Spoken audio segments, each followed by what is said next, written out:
You are listening to 99.1 WQRT LP Indianapolis, and this is Create Here.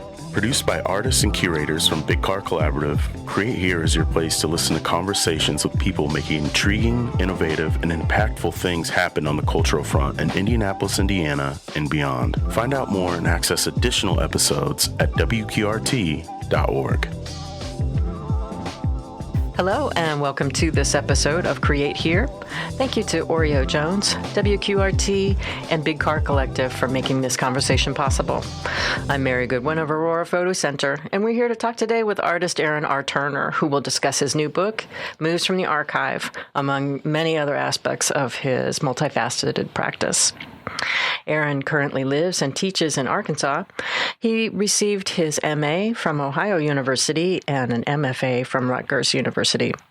He was a 2018 Lightwork Artist in Residence, a 2019 Enfoco Photography Fellow, a 2020 Visual Studies Workshop Projects-Based Artist in Residence, a 2021 Creators Lab Photo Fund recipient, a 2022 Daryl Chappelle Foundation Photographer in Residence at Ogden Museum of Southern Art, and in 2023, he recently finished a 2-week residency in the inaugural Plains Exchange Tulsa Artist Fellowship. Aaron has shown his work widely at major institutions, and his exhibition, Black Alchemy, Resolve Attempt Number 1, is currently on view at the Penumbra Foundation in New York City until September 30th. Check out his work online at aaronturner.studio. Welcome, Aaron. Thanks so much for being here. Thank you for having me, Mary. That's right. You're giving a talk about your work and your new book at Newfields this evening, July 11th at 7 p.m. And we're all looking forward to that, but we thought we'd chat a little bit beforehand. Sure. And I always love to start at the very beginning. And I know you were born in West Memphis, Arkansas. And I wonder, what was it like growing up there? And was there somebody in your family who was in the arts who got you interested in art and photography? Yeah, growing up in West Memphis, Arkansas, the Arkansas Delta, as some folks would call it, it was interesting. I talk with my older brother about this a lot of the times, and we are about 11 years apart. So he's known me my whole life from this very specific perspective of coming into the world. And but the one thing we talk about when we talk about West Memphis is resilience and just that atmosphere of the Arkansas Delta in eastern Arkansas, right across the Mississippi River from Memphis, Tennessee. It's a lot of farming. People grow a lot of rice, a lot of soybeans, a lot of cotton, things of that nature. A lot of my family members, I remember growing up going to church out in the more rural parts. Outside of West Memphis, places like Marion, Arkansas, Crawfordsville, Arkansas, Earl, Arkansas. My great-grandmother, my extended family all lived in those areas, and we would see them, have gatherings, attend funerals, oral traditions passed down. My family has a lot of teachers, a lot of people who work for themselves. My grandfather, for example, a lot of people grew up farming. Both my grandparents did that on my mom's side, and my dad's side too, but that was over in Memphis. But yes, I basically, was born and raised in West Memphis and ended up going to high school and college over in Memphis, Tennessee, but also frequented Mississippi a lot too. So, in that area is a tri-state area, northern Mississippi, West Tennessee, and Arkansas. They all just touch, and it's easy to get to one place from the next. Family members kind of stay in all the different places and stuff like that. And as a matter of fact, both sides of my family, I'm kind of getting in the weeds, but both sides of my family, my dad's side of the family derived from near Jackson, Mississippi, Utica and Brandon, Mississippi. Mm-hmm. And then my mother's side of the family kind of derives from Walls, Mississippi. And then they all migrate over into Helena, West Helena, and then up through to West Memphis where they settled. And then, my parents meet, and here I am. Basically, that's how I like to describe it to folks. But, a lot of culture, a lot of food, a lot of music. West Memphis, Arkansas actually has like a small museum at the Mid-South Community College there that highlights a very specific radio station that was crucial in playing a lot of early blues music like Howlin' Wolf. And I don't know if Robert Johnson is one. I'm trying to get the dates correct on that. But a lot of blues musicians would stop through West Memphis and get their music on the air before branching out to these other places like Memphis and Chicago. And they were coming from places like Clarksdale, Mississippi, and things like that. So West Memphis has a lot of history. And a lot of arts and culture, it sounds like. Yeah. And so you did ask me about arts and culture. What's your first memory of art or picking up a camera? My first memory of art or just paying attention to things around me visually was the Sunday edition of the Commercial Appeal. And that was a local newspaper, which I interned for them about 2 years, interned and freelanced for them about 2 years when I was going back and forth from Ohio University. But all I would do is look at the pictures. All I would do is look at the comics, or people call it the funnies. It's just a series of comic book strips or comic strips in the paper. They have all these different things you can read and all these different things they're doing in them. But I really loved looking at the pictures, and from then on, I would just look at a lot of magazines, and all I would do was flip through, and I'd be drawn to the pictures. I really wasn't concerned about reading what was in them until much later in life. But yeah, I didn't grow up going to museums outside of the Civil Rights Museum, which was over in Memphis. Went to several school trips to that. Then we have another museum called the Pink Palace Museum. And then, like any other place, there's a big children's museum and stuff like that. But I didn't get into things like MoMA or contemporary art or historical traditional art until much later when I got to Rutgers. So, yeah, I wouldn't say there's no artists in my family, at least that I am aware of. It sounds like you were drawn to the visual. Yeah, I was drawn to the visual early on, and I thought that I was going to be a journalist. Yeah. And be a photojournalist. Mm-hmm. And then I turned to art as I began to be exposed to more and more things, just living life. But yeah, I often think about, like, how did I get here?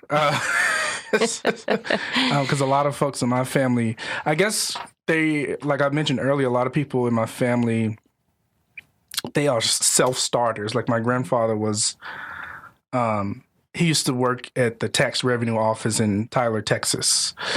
And he got to his late 30s or mid 30s, and he was like, I'm tired of working for other people. I'm going to law school. With a whole family. And he graduated from University of Memphis in the 70s, I think. One of the first African-American law students to graduate from University of Memphis. And so he did that. And then my other grandfather, he drove trucks, worked at factories, all kind of stuff. A lot of his brothers went into the military, and they became teachers afterwards. But he did not go into the military.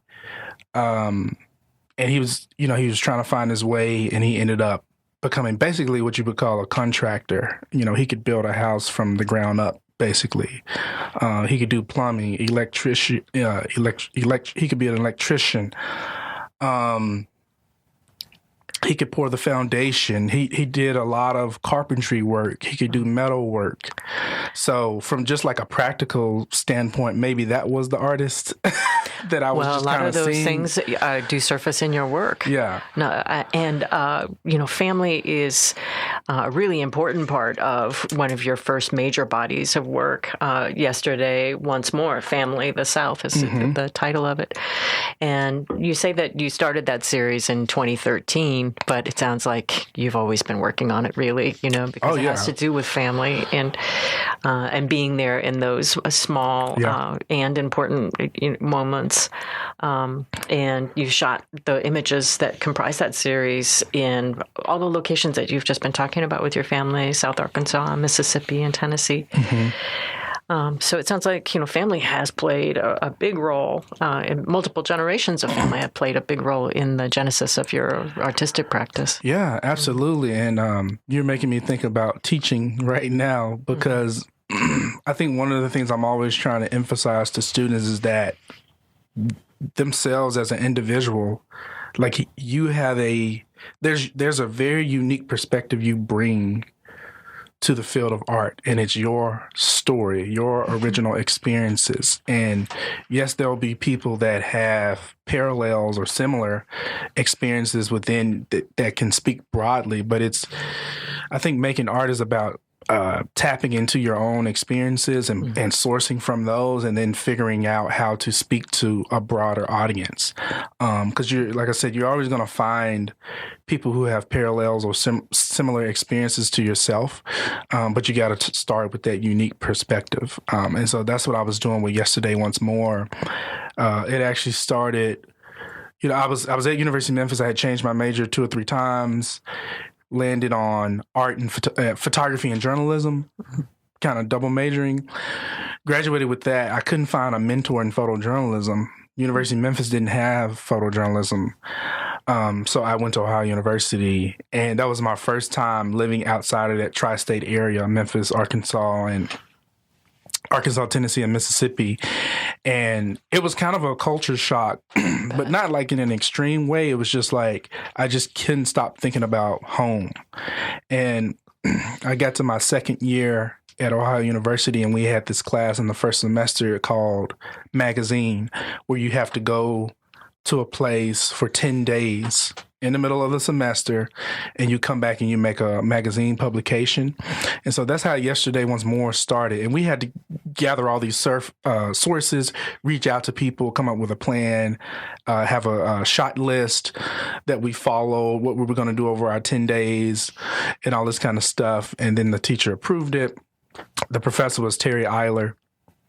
And that was an experience I really enjoyed. And up until that point, I was really struggling photographing other people's stories. When I was freelancing, when I was trying to do class assignments, but it was something about when it came to photographing in a place where I was familiar to, it really just awakened kind of my creative instincts for the first time, and kind of developing my own vision in the way I see the world. And that's where you needed to be. Yeah, exactly. And another motivation behind that project, I could not find other African-American photographers documenting Arkansas at that time that I was aware of, but now I've since found 3. But all I was aware of was Mike Disfarmer, Dorothea Lang, and Eugene Richards. That's all I was aware of about the state of Arkansas, and I saw a lot of people that looked like me being documented, but I couldn't find anyone that looked like me documenting in the Arkansas Delta. So, and then that project is very specific. I only document my own family, and it's about 90% of the images. And it's kind of about migration, like the different places they've migrated: Virginia, Texas, Missouri, different things like that. So the origins are in Arkansas, but basically anytime I see my family, I just bring out the camera and I'm trying to look at people and see how my relationship to them has changed, how they have physically changed over time, what's new in their life, wisdom that I'm gaining from them. And we all come from the same place. So I'm just trying to kind of make pictures about those kind of thoughts. A lot of those same things come up in your next major series that you worked on, starting in 2015 when you were in grad school in Ohio. Isolated Truths. Mm-hmm. It's it documents the Underground Railroad stops and also the genealogical heritage of triracial people in southeastern Ohio. So again, talking about family, lineage, place, and the intersection of all of those things. But this was, you started with your own story, and then you kind of took that storytelling, that way of documenting things, and looked at people outside your family. Yeah, absolutely. I've been interested in genealogy basically since I was 5 or 6 years old. Mm-hmm. I'm thinking back to Christmases and Thanksgivings and just weekends where my dad would be doing family research, and my granddad, I didn't really know it until later, but he was driving around all around Mississippi trying to find court documents and finding relatives on what do you call those things? Like, he was finding his ancestors on the rolls of like inventories for slave ownership and stuff like that. And he was like, oh, okay, here's the first ancestor here, and then from her comes. And so he just wrote a book and he sent it to all the family. And so I'm kind of making my way through that slowly. So I've always had that genealogical awareness, and kind of thinking about the ways that, like, why do people look the way that they look? Why do you get different shades and tones and in your family lineage and stuff like that? So I found this community of folks in Southeast Ohio. There were of like what happened when I got to Ohio, I was trying to find community. Like I was saying earlier, it was kind of a culture shock, but I went there and I was like, I want to tell a story about an African American community that originates from Southeast Ohio. And this was what I kept coming across, the different triracial groups in that region. And I did interviews with all these individuals. I photographed them, and I kind of made this book for my thesis. I would love to publish it one day. It just needs a little bit more to it. But yeah, I talked to these folks, transcribed the interviews the old school way. I didn't really know about the pay transcribing services back then, but a friend of mine helped me transcribe a lot of those interviews by hand, and then that was the text for the book. Mm-hmm. But yeah, they were telling their stories in another way that this intersects in. So you got people who are comprised of African American, white, and Native American heritage in this area, and it all kind of correlates with how people pass through southeastern Ohio, crossing the Ohio River from places like Virginia, which is modern day West Virginia. It all used to just be one big area, Virginia, and then you got places like Kentucky, people trying to escape slavery, passing through Ohio and then going on to Canada. But and then you also had the Native American groups who were marched across the United States through the Trail of Tears. And so, and then you had European settlers in Southeast Ohio. So all three of these groups just kind of naturally mixed amongst one another. And then you had stuff like Jim Crow and segregation, where people are coming out with, so a person may have a fair skin and to the point where they could pass for white. So this topic of passing comes up. And I had remembered that conversation coming up in Nella Larson's books when I was in at University of Memphis in my African American literature class. We read Passing and this other book, Quicksand, and then I'm thinking about films like The Imitation of Light. And it's all about this topic of being able to pass, and people had to make these decisions to do things like become doctors, get a higher paying job.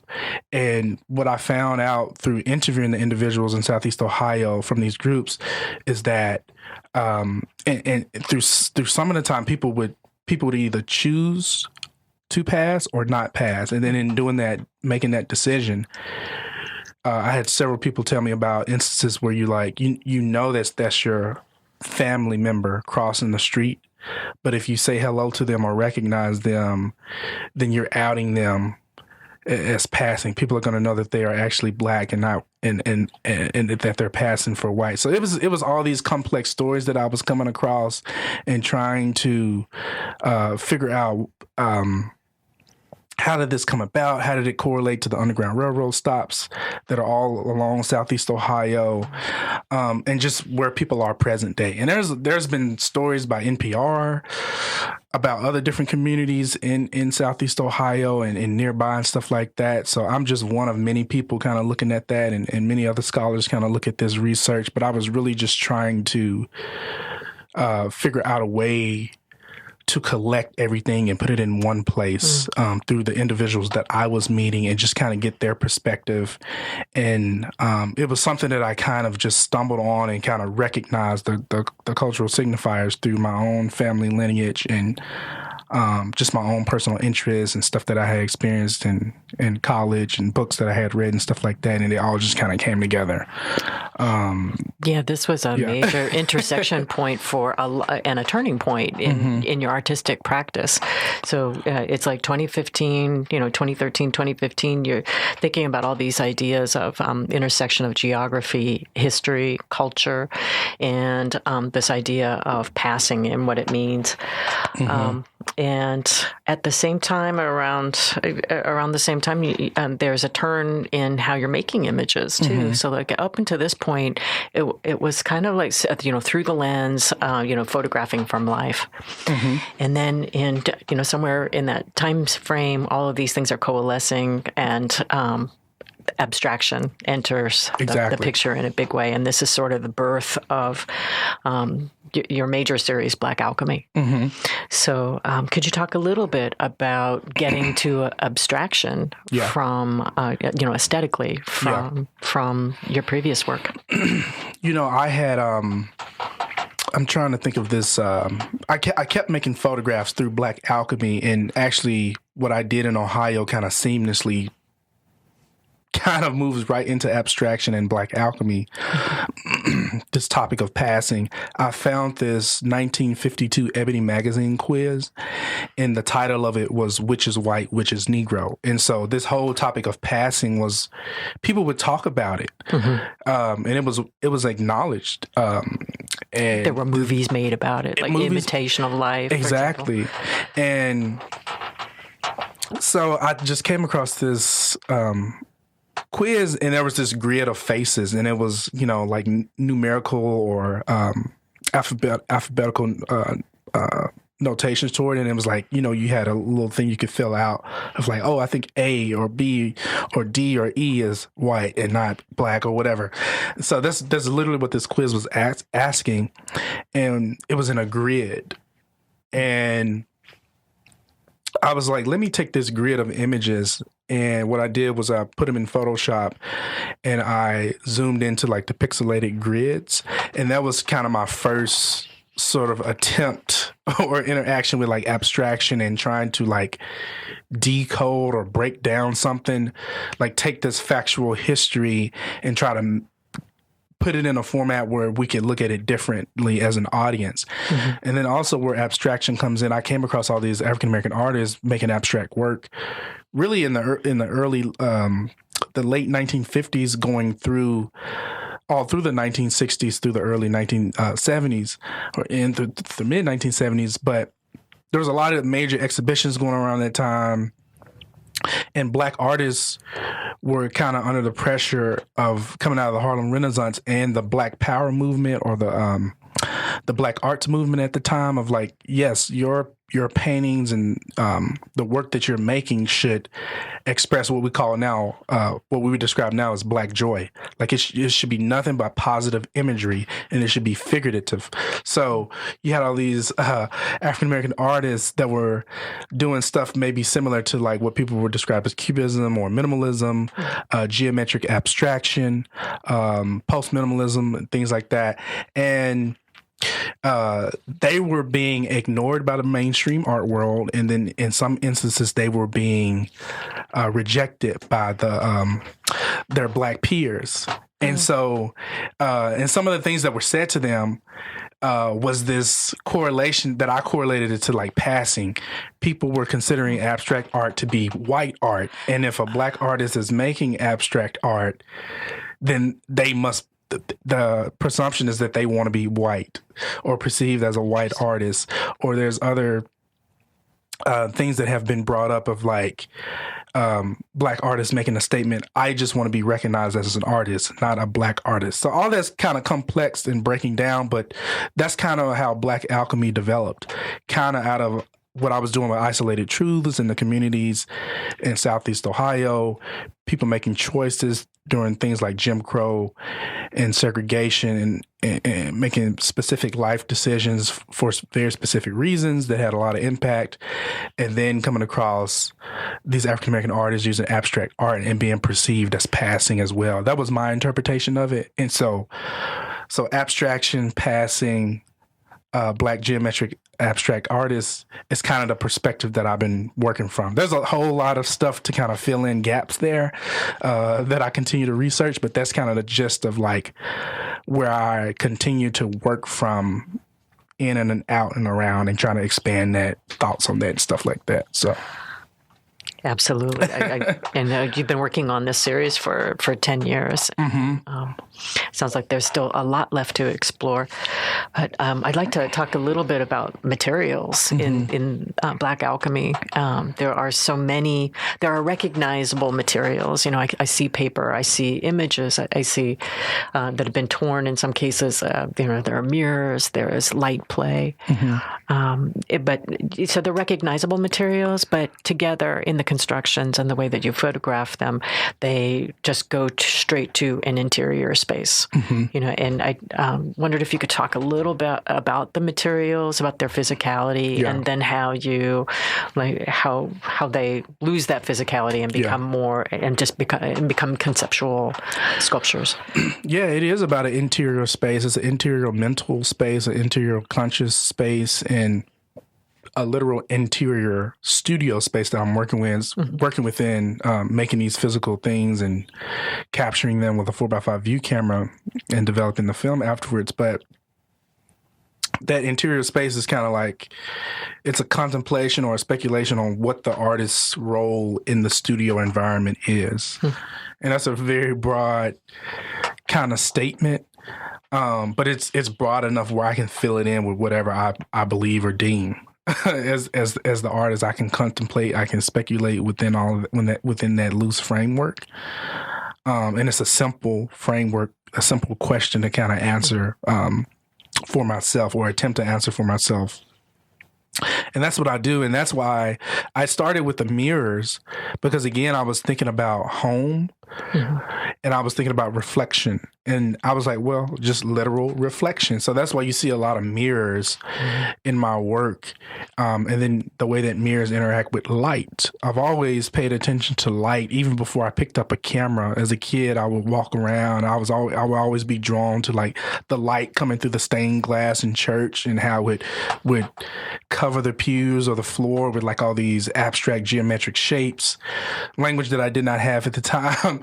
And, you know, my dad was an architect, my brother's an architect, and walking around just the environment and seeing how the light comes through the kitchen in the morning, or going to my dad's office and seeing how the light comes through, and or walking outside, going to and from commuting different places, always looking at the light.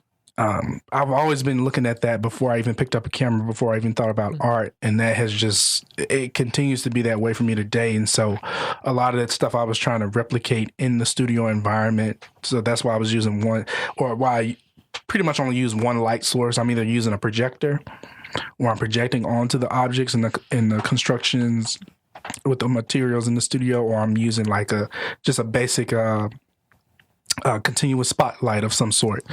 It could be LED or hot light or whatever it is. As long as it's giving me that light source and casting the shadows and I can move it around and stuff like that, it doesn't really matter. Excuse me. Doesn't really matter what it is. I just want to point it at these objects that I've constructed.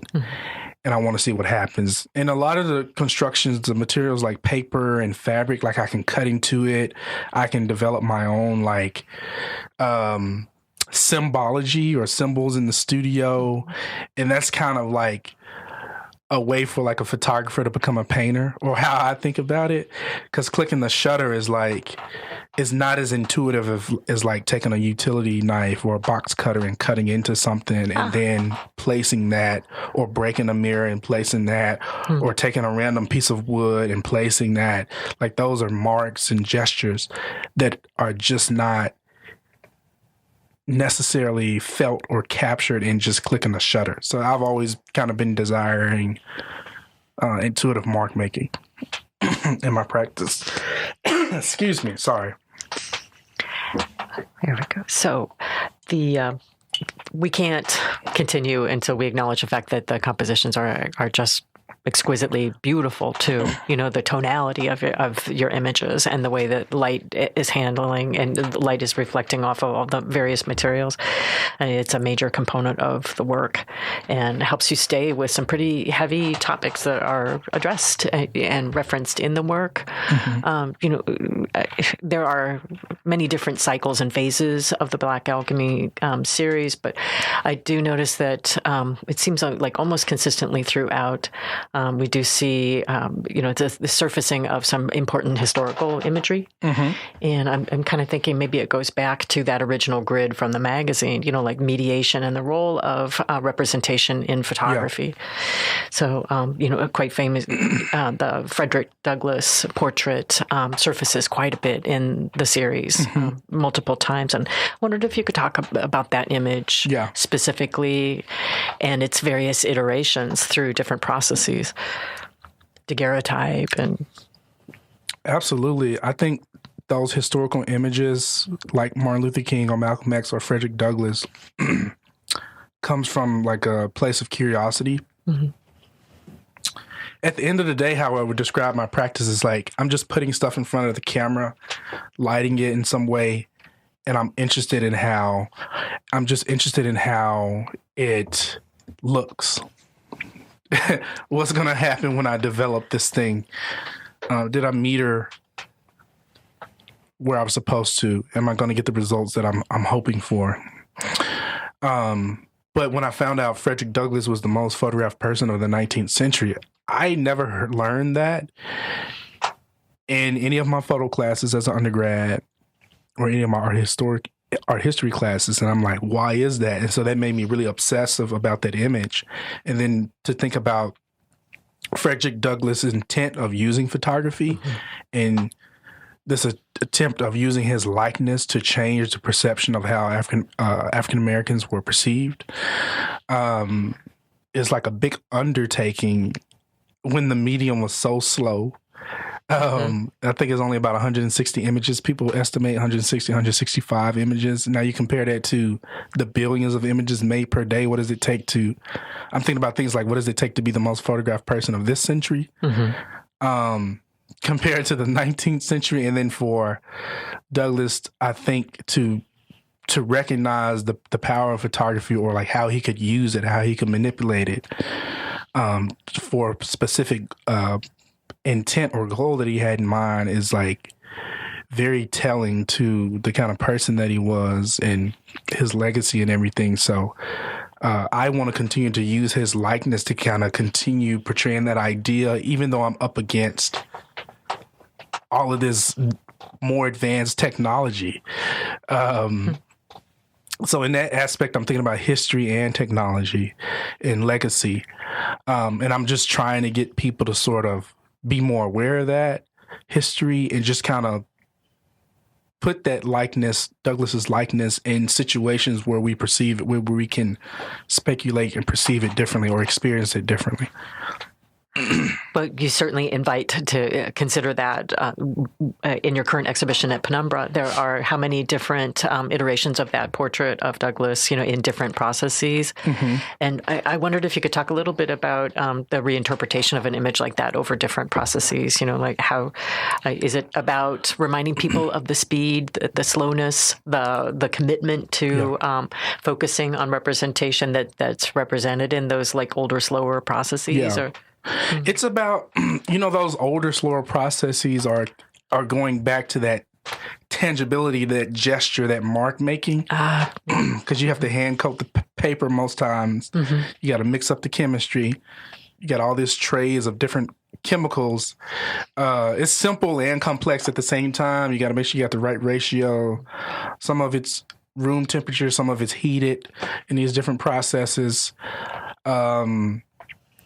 You can take a negative, place it on this light-sensitive paper, take it outside, or you could use the exposure unit. So there's just different ways to kind of translate the image and process and everything like that.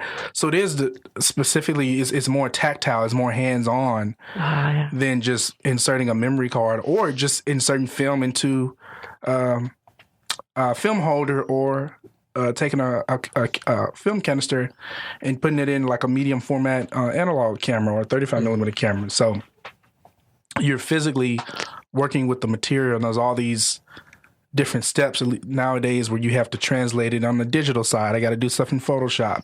I have to change the density and the tonality based on the process, make these different filters to use, and then I make my transparency, and then I go back to the analog from the digital.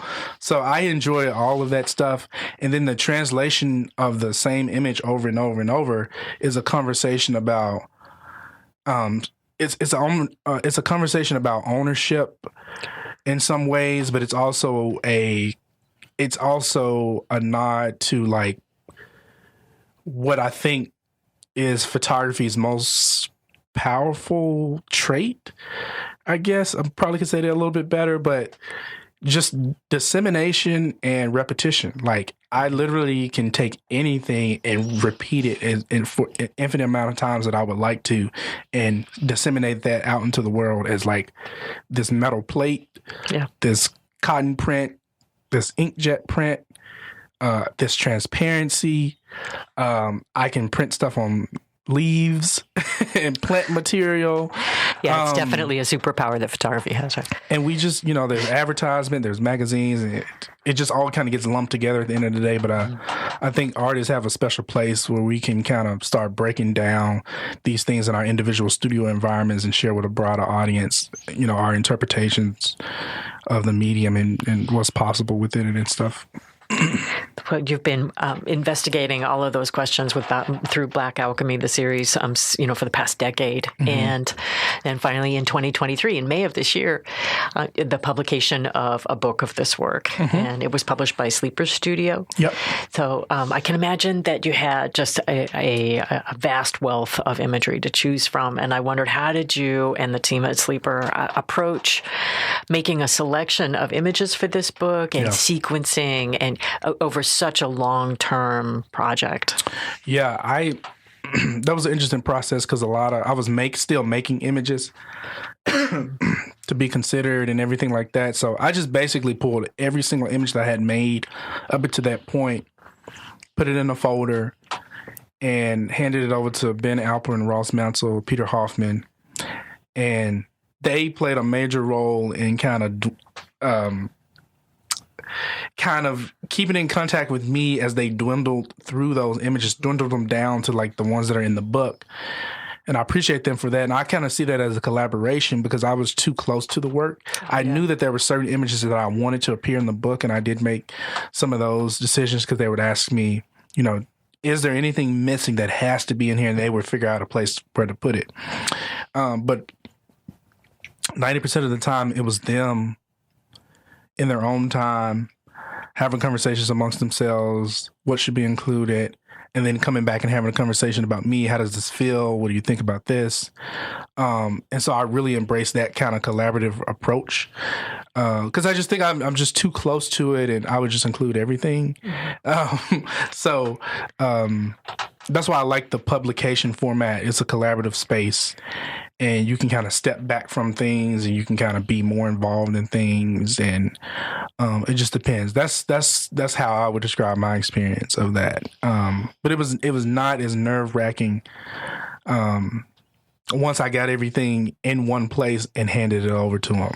It was kind of smooth sailing from there. But we paced ourselves and took our time. It wasn't just overnight. It was over the course of almost a year and a half. Oh, wow. Just in that process alone. The whole book process in itself took almost either right at 3 years or 3.5 years or so. It feels like 4 almost sometime, but yeah, been working on this book probably since I think mid 2019. Yeah. And I know that you got to work with another collaborator you really enjoy working with, John Mannion, who worked with on the separations for the book, and it is gorgeous. The tonality and the imagery just looks stunning in the book. Yeah, it's like I don't know how to do separation, so knowing someone like John to help out with something like that, and thinking about all the other artists' books that he helps with, and all the other artists that he collaborates with on printing, and can really make the images come alive and bring your intent and your vision of what you want things to look like, bring it into a reality. And it takes a specific minded person with that knowledge to kind of get to that place. So get to that beauty. Appreciate collaboration. Yeah. Well, so the book is out now, and it is for sale on the Sleeper Studio website. So definitely go check that out if you don't already have your phone, have a copy. So it's an important moment for this long-term series, Black Alchemy. It's a marker of where you've been, but I understand that you are continuing to make work in that series, and also another distinct series, I Won't Be Here, which you started in 2021. Yeah. So it feels like there is some affiliation visually and conceptually between I Won't Be Here and Black Alchemy. Yes. But you do consider them to be two separate series. Yeah. I'm still making things for Black Alchemy Volume 3. It's not finished.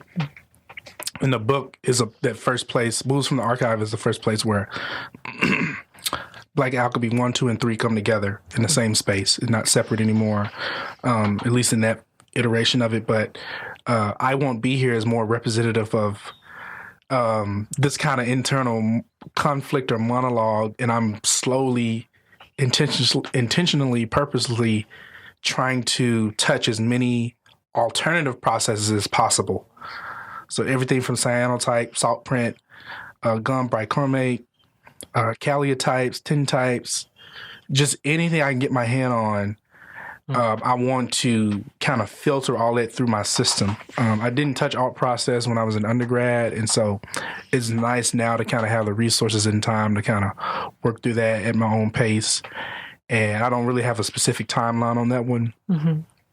But the title is kind of like reflective of like the person I was before touching all of that won't be here any longer. I'll be somewhere else. I'll be in a different mindset. That's kind of what that title is representative of. So yeah. It made I Won't Be Here made me think of the role of residency in your practice, because you have enjoyed a lot of really fantastic residencies so far in your career, and I wondered if you could talk just a little bit about that, some twists and turns, discoveries, and working in residency. What has that meant to you? I've always I've been in academia since 2008. Good for you. And now I'm a professor, but I haven't always been a professor. I've worked as a tech. I've worked as an adjunct. I've worked in other staff positions, but the academic calendar is so specific, and you're not always able to keep regular studio time. So the strategy for me is to at least do one residency a year.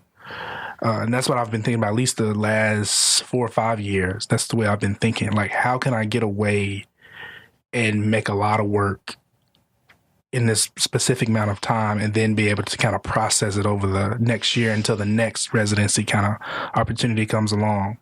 So that's the role that residencies play in my practice. It's very intentional of like working within the academic calendar. Mm-hmm.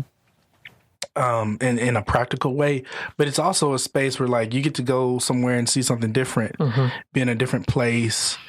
It's really good to kind of get away from like the stuff you have to do everyday life because it distracts you sometimes. It is meaningful to your practice, but it just kind of takes a while for all that stuff to kind of just filter through you and before it becomes meaningful. So to be able to pull out of that everyday routine and just go somewhere different and make and concentrate and be intentful, experiment, that's what the residency space represents for me and why I firmly believe in it and try to do one a year. And you just got back from one. It's a new residency. It's in Tulsa. Looking for the name of it. It's the Plains Exchange, and it is through one of the current Tulsa Art Fellows, the Tulsa Art Fellowship. So one of the current Tulsa Art Fellows is Shane Darwin, and I think Shane is in his third year of the program. And at that point, they get to do external programming. So they get funding to do external programming. This Plains Exchange was one of his ideas to bring an artist from Northwest Arkansas and the Ozarks, which is me, and then bring another artist from Tulsa into the Ozarks and Northwest Arkansas. So it's an exchange. And so that was great to be a part of. It was 2 weeks. It was close by home. It was only an hour and 45 away. And I got to experiment on this other work that involves photography. It involves painting. It involves drawing. It involves sculpture. But it's all based in sort of ideas around how visual art relates to ideas about music and time. Oh. Yeah. So, so I've been working through those ideas. And you can use the term musicology too, like how musicologists look at music and they try to break down things and interpret things like micro timing, micro rhythm, hip hop, jazz, and the individuals who are pioneering throughout history around those ideas. And I'm just trying to figure out, like, how do I translate that as a visual artist? One good example of that is the late artist, Terry Atkins. He would do these things called recitals within his practice, which were basically his performances. And he would make a lot of sculptures that relate to music and musical instruments and all this kind of stuff. He has really amazing work. And he had this idea of like, how do you make, this is the way I'm going to put it, how do you make visual art almost like a musician would compose a song? How do you make it as potent as a song? The visual side of it. So I think there's a drastic difference between visual art and musical art. But how do you merge the two together? And that all comes together in this new series of work. Yes. I can't wait to see. Yes. You'll keep us posted on that. So hopefully some opportunities come along down the road in the forms of residencies or exhibitions at some point. And in the meantime, I'm just going to make the work. So. And also hopefully a new episode of your podcast. Yes. Photographers of Color. Mm-hmm. And how long have you been doing the podcast? The podcast, I started that, had to be 2019. Did a lot of stuff leading up to the pandemic and through the pandemic. Then I've gotten to a point where a bunch of stuff in my own career was happening, and in terms of my studio practice and like things like becoming a professor and stuff like that. So I I've had to take a little hiatus from it because it's really just me doing it. And so I also kind of want to come at it from a different perspective, and I hope to get back to it soon. Sorry, I can't promise any dates, but I am intentionally thinking about it. I'm trying to be more intentional about it, and pairing it with some of the other things that I'm doing as more like a, what do I describe? Like when I'm curating and the artists that I'm working with, interviewing them, putting together catalogs or publications from specific ideas, and interviewing those individuals and letting those live as podcasts and stuff like that. So hopefully something like that takes shape moving forward. But I've had to adjust the last 2 years, and pretty much all I think about when I really kind of settle down is like talking to people, like how I'm talking to you right now. Like I really enjoy this, so I just need to position myself, get back to doing that more frequently, and more intentionally. So thank you for asking about that and bringing that up. Well, thank you for this conversation today. I have learned so much about your practice and your work, and it's just been a joy. This is your first visit to Indianapolis, and we will see you again here very soon. Thank you, Mary. I enjoyed this. Take care. Bye-bye.